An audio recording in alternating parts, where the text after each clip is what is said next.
1시 이후로 지수가 밀리면서 가슴이 철렁했었는데 다행히 그 이상 시장은 빠지지 않았습니다. 그리고 전자와 자동차들 중심으로 오늘도 수급 쏠림 현상이 심했고 그 외에는 하락하는 종목들이 더 많은 날이 연일 이어지고 있습니다.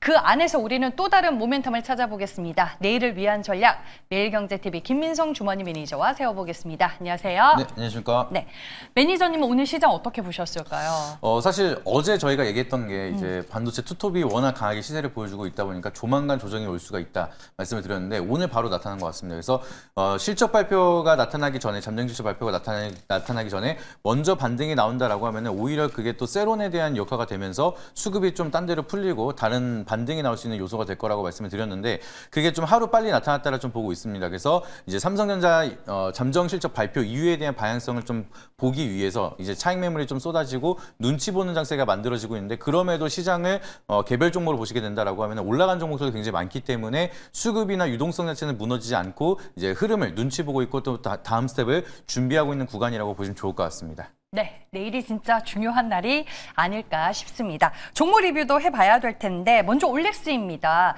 11월에 소개해 주시면서 목표 주가 15만 원 말씀해 주셨는데 오늘 여기를 넘어서는 신고가가 나왔어요. 맞습니다. 이제 JP모건 헬스케어 컨퍼런스를 좀 기다리는 종목들이 아직까지 많이 남아있는 상황이기 때문에 저는 오늘 말씀드렸던 반도체가 조금 이제 세론이 만들어지면서 수급이 어디로 들어가느냐 비만 치료제 관련 쪽으로 좀 수급이 다시 들어가고 있습니다. 그래서 CS2016에 대한 수급이 이어지고 나서 다음 스텝을 준비하고 있는 만큼 올릭스는 다시 한번 이제 트리거가 만들어지고 있는 상황이고 추가적인 상방이 좀 많이 열리고 있다라 보시면 좋을 것 같습니다. 그래서 오히려 그동안 좀 조정을 받다가 이제 다시 한번 52주 신고가를 조용하게 돌파하고 있는 만큼 저는 여기서 추가적인 상방이 좀 많이 열려 있다라 좀 보고 있기 때문에 여기서 끝나는 게 아니라 2차 목표가 18만 원까지는 좀 가능하다 좀 말씀을 드려보도록 할 테니까 계속해서 홀딩에 대한 의견 말씀드려보도록 하겠습니다. 네, 신고가 흐름을 조금 더 즐겨보자라고 리뷰를 해주셨습니다.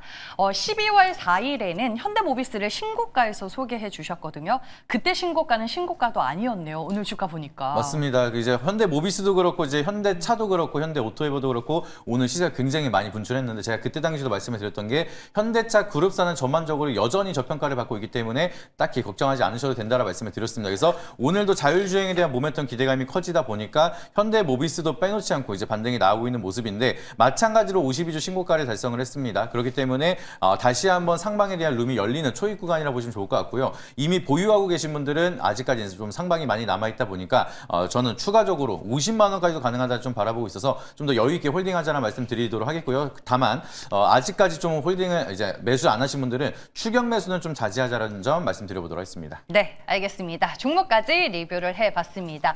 이제 내일을 위한 테마와 종목을 찾으러 가보겠습니다. 어떤 키워드로 시장을 볼까요?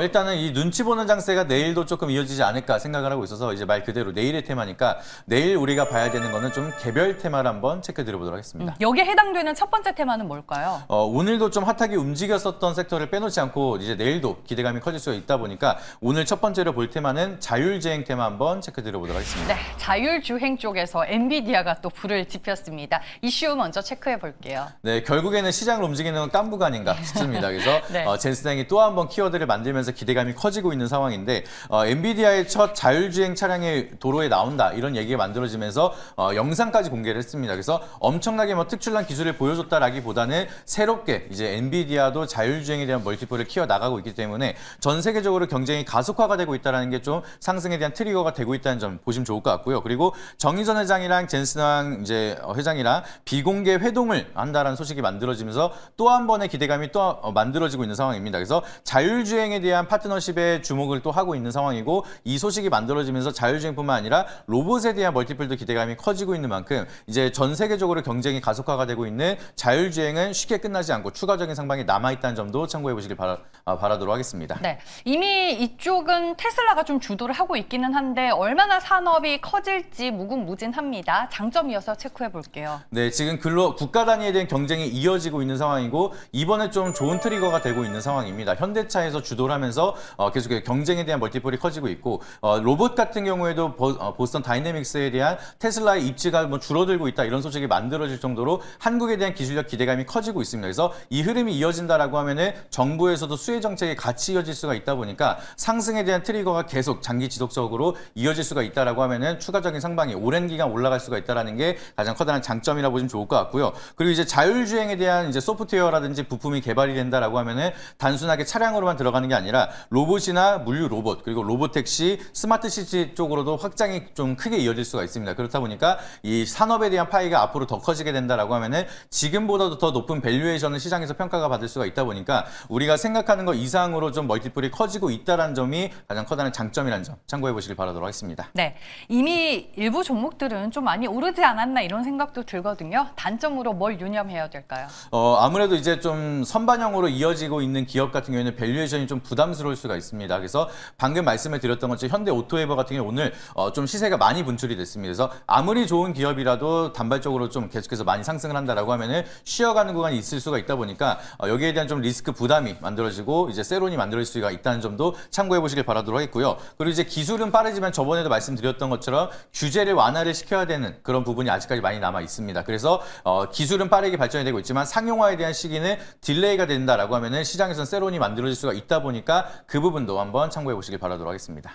개별 테마라는 키워드에 해당되는 자율주행 첫 번째로 알아봤고요. 두 번째 테마로 가보겠습니다. 어떤 테마인가요? 또 오늘 또 핫하게 이벤트가 만들어졌던 게 또 이쪽 테마이기 때문에 두 번째로는 히토류 테마 한번 체크 드려보도록 하겠습니다. 네, 중국이 이번에는 또 일본에 히토류를 수출하지 않겠다라고 밝혔는데 이슈 체크해 볼게요.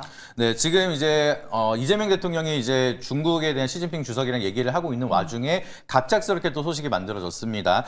일본의 히토류 수출을 전격적으로 금지한다는 소식이 만들어지면서 국내 히토류 테마들이 좀 더 트리거가 많이 상승이 이어지고 있는 상황인데 이게 우리가 좀 단발성으로 볼 게 아니라 일본도 여기에서 지지 않고 계속 강하게 항의를 하면서 중국과 일본에 대한 경쟁이 좀 장기화되고 있는 상황이라고 보시면 되겠습니다. 그래서 중국 같은 경우에는 미국에 대한 분쟁도 마찬가지로 히토류에 대한 카드를 빼놓지 않고 이어가고 있는 상황인데 일본도 마찬가지로 여기에 대한 히토류 카드가 이어지고 일본도 여기에 굽히지 않는다라고 하면은 히토류 관련주도 단발성으로 한번 오르고 끝나는 게 아니라 이 스탠스가 유지가 되면은 생각보다 좀 개별 장세가 이어지면서 히토류에 대한 테마도 조금 더 상승할 수가 있다 보니까 이 부분도 참고해 보시면 좋을 것 같습니다. 네, 단기 테마를 이제 형성할 수 있는 대표적인 테마가 아닐까 싶습니다. 장점 이어서 확인해 볼게요.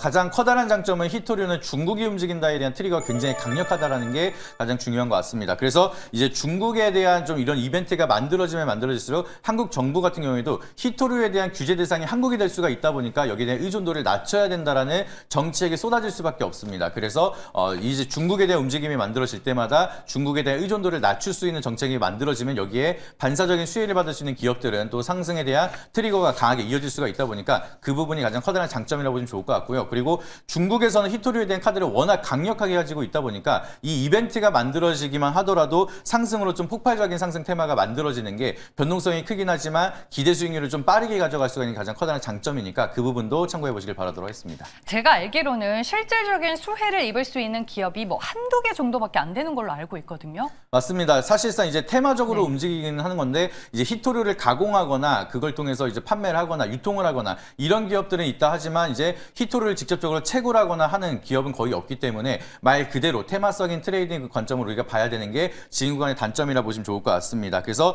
아직까지는 이제 테마가 굉장히 강하긴 하지만 실적에 대한 멀티플을 정말 끌고 올 수 있는 기업은 몇 가지가 될 수가 있을지 이거는 워낙 미지수기 때문에 여기에 대한 좀 방향성은 안전하게 트레이딩 관점으로 테마성 변동성을 응용하는 전략으로 좀 접근해 보시길 바라도록 하겠습니다. 네, 시장이 쉬어간다면 우리는 개별 테마 쪽으로 봐야 한다라고 말씀을 해주셨고 오늘 두 테마에 대해서 저희가 공부를 해봤습니다.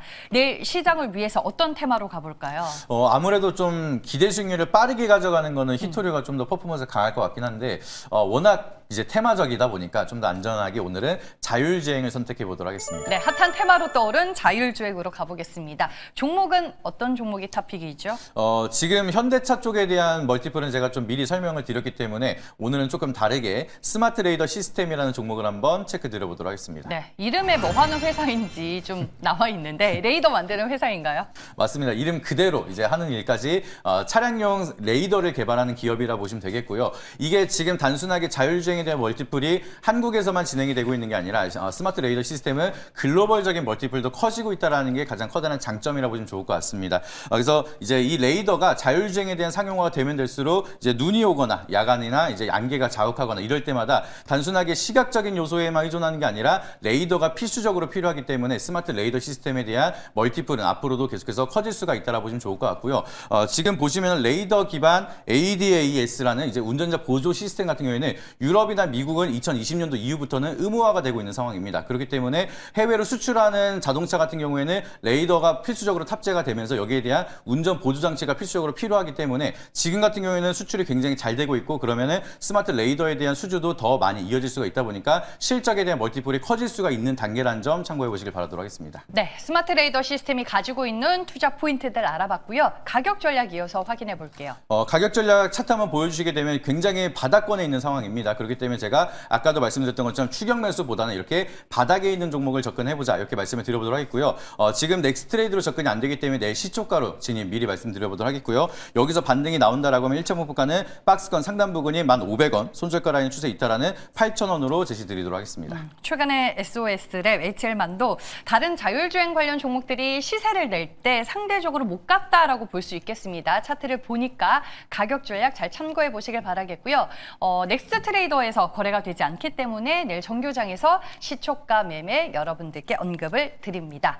네, 이렇게 해서 저희가 종목까지 알아봤고요. 네이버 밴드 활용할 수 있는 방법도 알려주시죠. 네, 네이버 밴드에 김민성 검색하시게 되면 제가 운영하고 있는 밴드가 나오게 되실 겁니다. 지금 개별 장세가 만들어지고 나서 우리가 그 다음 이벤트로는 또 JP모건 헬스케어 컨퍼런스를 또 많이 기다리고 계실 텐데 그러면은 그거를 기다리면서 개별적인 장세를 어떻게 대응을 해야 될지 이런 부분 좀 자세하게 말씀을 드려보도록 하겠고요. 그 이후에 바이오에 대한 사이클 우리가 주목해야 되는 탑픽 종목은 뭐가 될지 여기에 대해서 탑픽 종목까지 자세하게 말씀드리도록 할 테니까 네이버 밴드 김민성 검색하신 다음에 시장에 대한 흐름 체크하시고 인사이트 참고하시길 바라도록 하겠습니다. 네, 그럼 일경제TV 김민성 주머니 매니저 여기에서 보내드립니다. 고맙습니다.